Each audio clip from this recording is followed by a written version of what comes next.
All right, good morning. Happy Wednesday. It's a beautiful morning here in San Diego.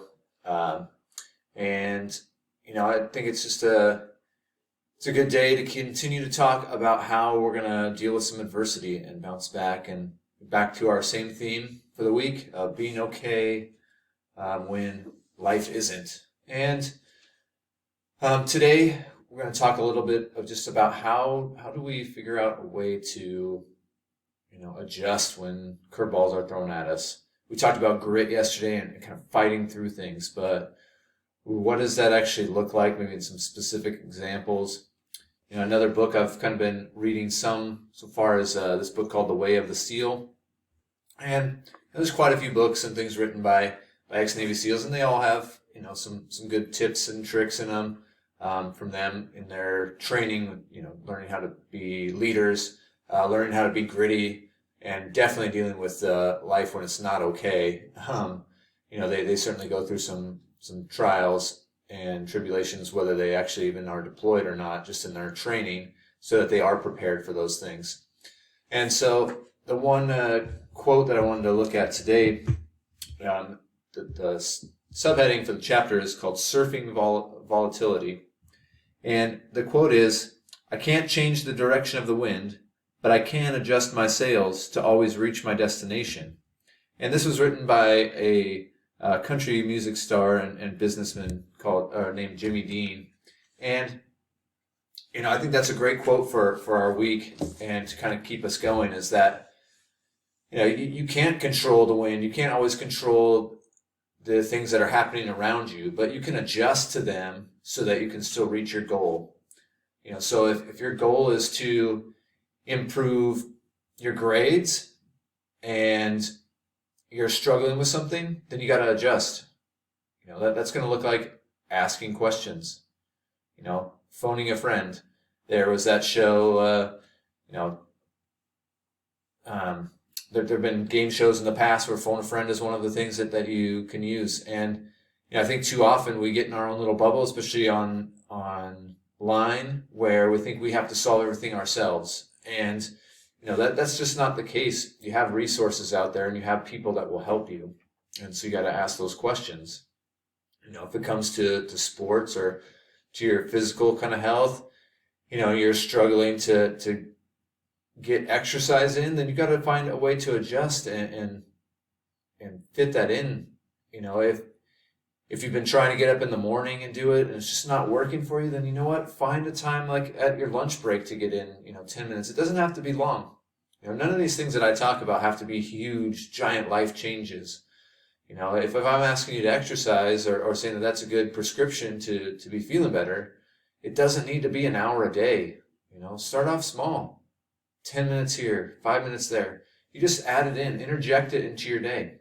Little small interjections.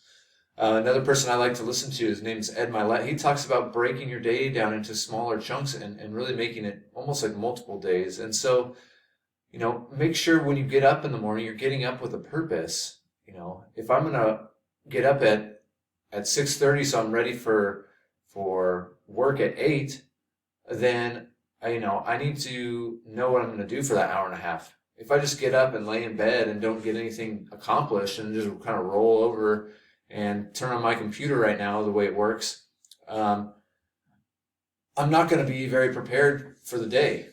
But if I know I'm getting up at 6:30 and I say, what, when I first get up, I'm doing 10 minutes of some stretching and exercises just to get myself going. And then I'm going to go eat some breakfast. I'm going to shower. I'm going to get on some clothes so I'm not just in my pajamas all day long. And then I'm going to flip on my computers, double check that there's nothing I missed. And then, I got a few minutes to sit down and read or write something down or take notes for what I'm going to do for the day. And so, again, I have a plan for that short amount of time. And again, it's not some advanced, drawn out plan with all these things that I have to do. And you can always make adjustments to it.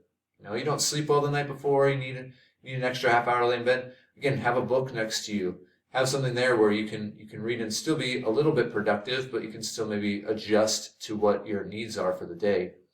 And again, these are where these adjustments are going to take place. If you're struggling in a class, you can't just keep going on that struggle. to go back to the sailboat analogy, it's, if I'm sailing along and the wind starts pushing me in the opposite direction of where I want to go, am I just going to allow the wind to keep pushing me that way and keep going and going further and further off course? Because that's just really a recipe to end up somewhere where you don't want to be. And we have the ability to make those adjustments. You have the ability to try and adjust how you're feeling about things, how you bounce back from things, like we talked about last week.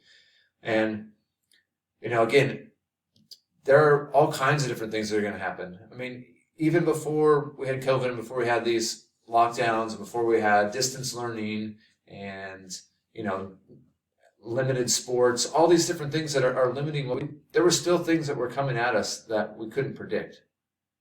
There's always going to be family issues. There's always going to be, times where you feel upset about something, somebody else told you or something you saw in the news.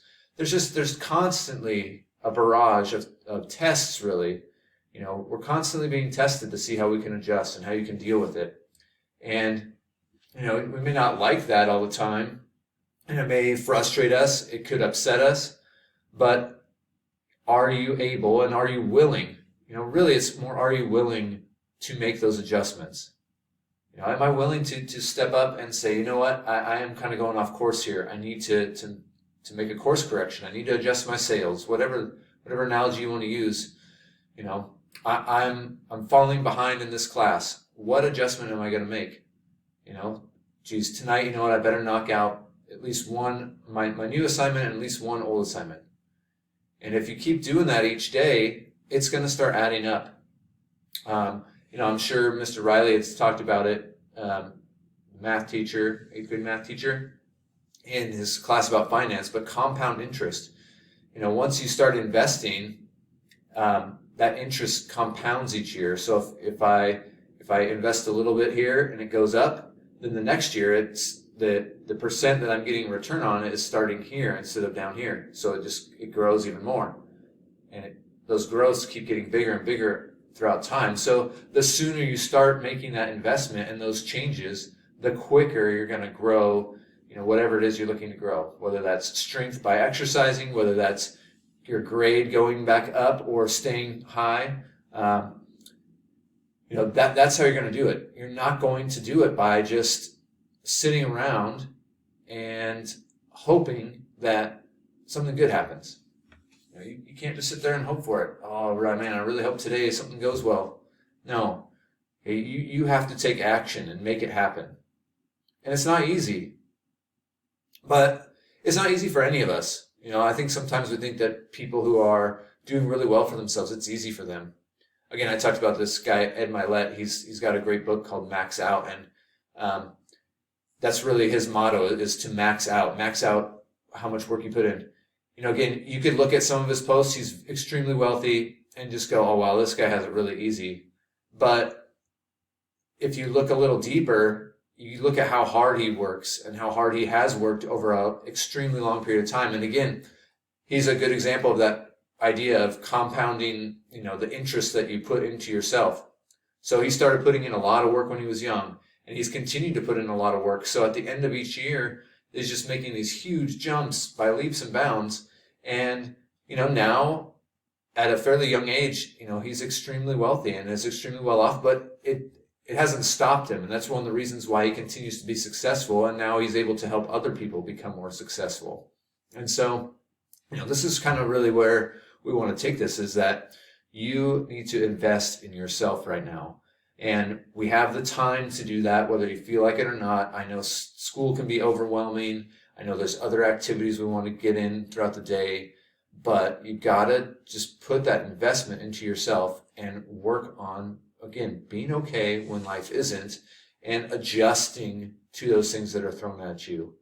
Again, if I start getting pushed in the wrong direction, what am I going to do? You have the ability to do it. Okay. You are able. Are you willing? So today, you should look at yourself, talk about it with somebody. What adjustments can you make in order to continue to do better?